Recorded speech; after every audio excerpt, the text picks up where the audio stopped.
onye na-enyo isi ya na-apụta. Ekele m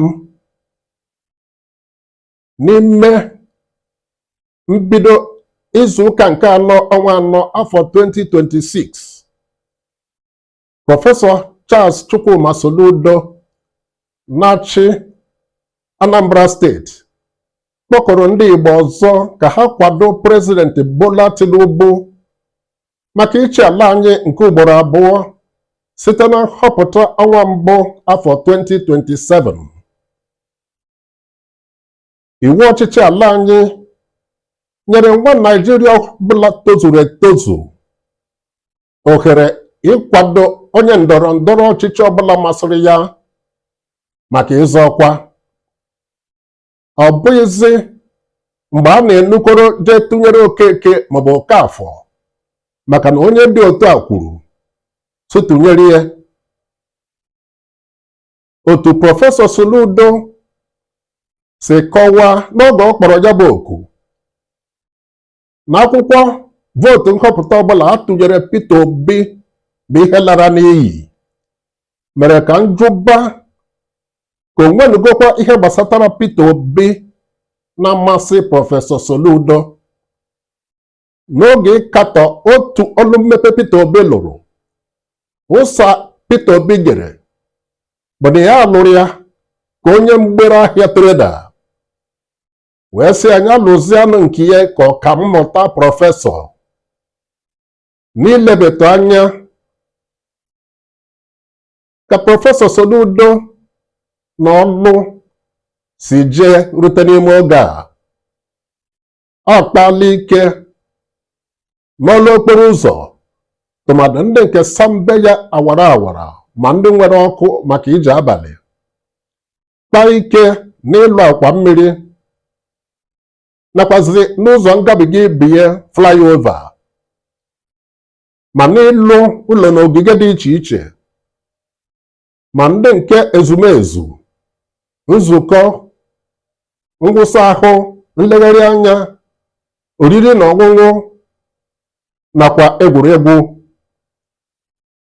na-akpọkwasị ike n'ibu agha megide idei, ikpocha ikpo atịtị na ntanimoroko ebe ha ekwesịghị ekwesị so n'ihe eji wee tụọ ya ọnụ atụ egwu. Ka anyị lebata anya n'ọlụ Peter Obi lụrụ dịka onye mgbere ahịa treda n'oge ọ nọ n'ọchịchị Anambra steeti. Ụlọ ọrụ ministri gọọmenti etiti nyere ihe ịrịba ama ncheta maka ịbụ ọkaibe site n'ime ndị ọchịchị steeti 36 enwere n'ala anyị n'ihe gbasara ọrụ okporo ụzọ. Peter Obi lụrụ okporo ụzọ gafere 100 kilomita 9 n'ogologo.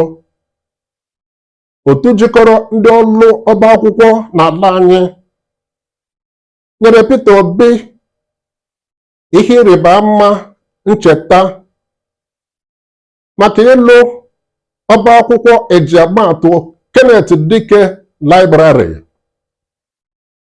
ụlọ ọrụ DMO Debt Management Office na-ahụ maka ụgwọ gọọmenti etiti na gọọmenti steeti jigasị n'ụdị ime mgbakọ nakwa ime mwepụ ma o nwee ka esi kwụta ụgwọ.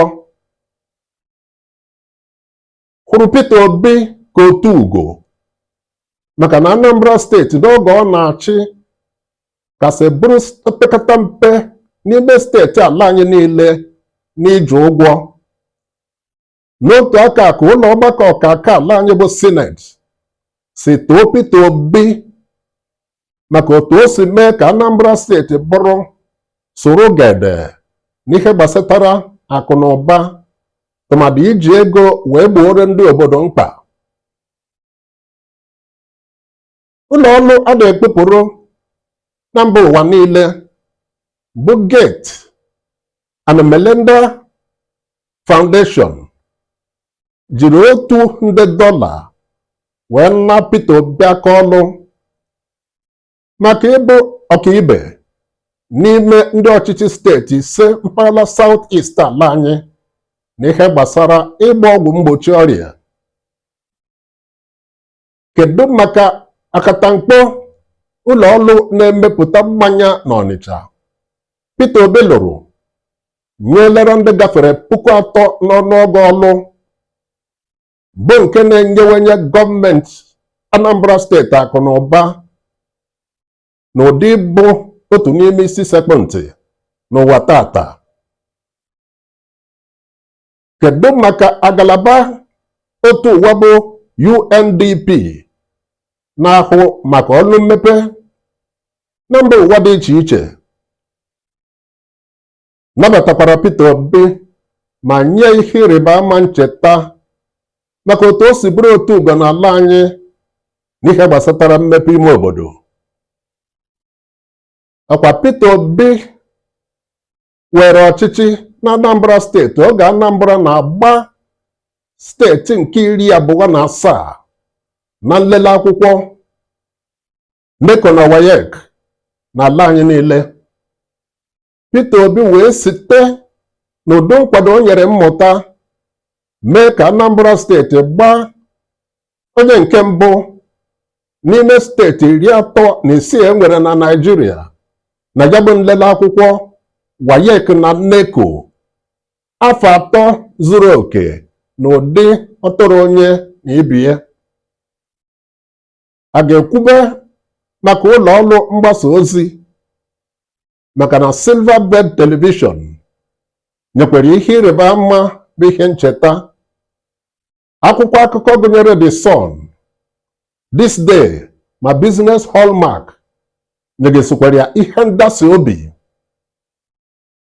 N'oge Peter Obi batara chịba Anambra steeti, ya bụ steeti ji ụgwọ $10 dị njeri 36, mana ka ọ na-apụ ọ hapụrụ Anambra steeti $336 kwa ma hapụ $150 esitere na ya wee lụọ ọdụ ụgbọelu Chinua Achebe International Airport n'Ụmụeri. A ga-ekwube maka ndị ụka dị iche iche nyelere ya ihe ịrịba ama ihe ncheta ma Catholic Church ma Anglican ma Methodist. A ga-agụba ole ghara ibie dịka o si gbasata ụzụ kpụrụ mma isi ọchụ banyere enwe mmasị n'ihe gbasatara Peter Obi dịka o si gbasata Soludo. Akapịa m ozi ụga ọnụ site n'ikwu na okirikiri ka m gbara ukwu ose ghara iri elu. Abụ m Chukwuma Ogbonna, onye ọma.